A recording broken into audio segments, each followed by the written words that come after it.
جمال الوجود بذكر الإله وتصفو الحياة بنور هدى. جمال الوجود بذكر الإله وتصفو الحياة بنور هدى. وتطلب نفس له طاعة ويبلغ سعد إلى منتهى. فؤاد شغوف إلى ربه.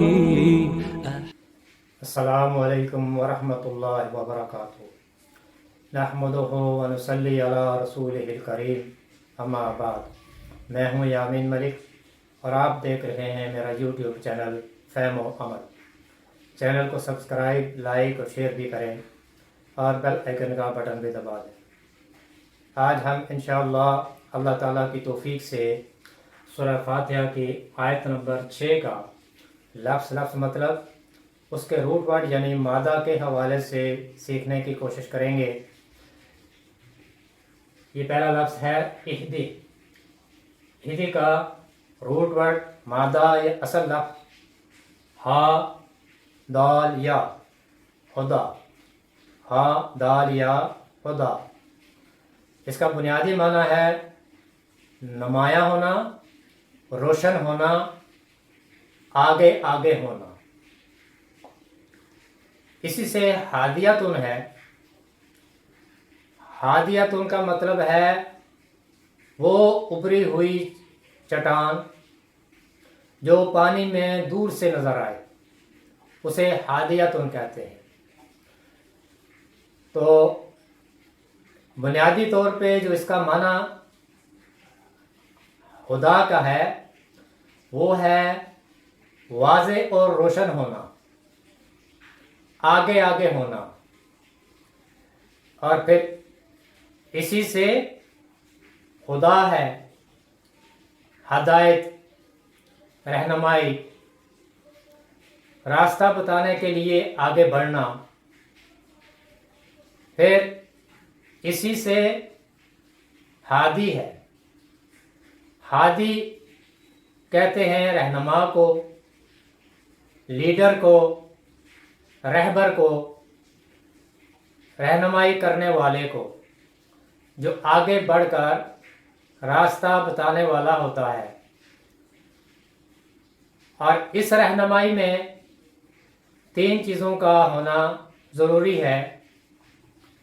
ایک ہے راستہ دکھانا، یعنی راستے کی رہنمائی کرنا.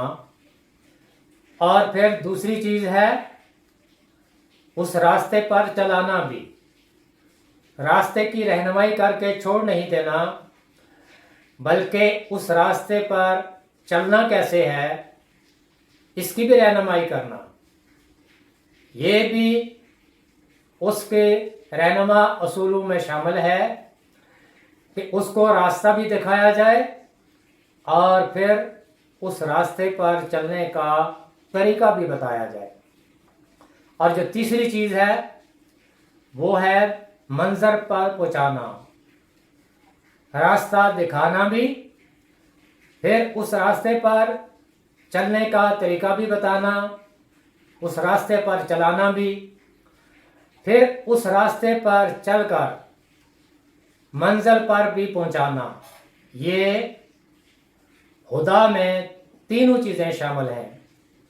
رہنمائی میں یہ تینوں چیزیں شامل ہیں: راستہ دکھانا، راستے پر چلانا، راستے پر چلنے کا طریقہ بتانا، اور تیسری چیز منزل پر پہنچانا.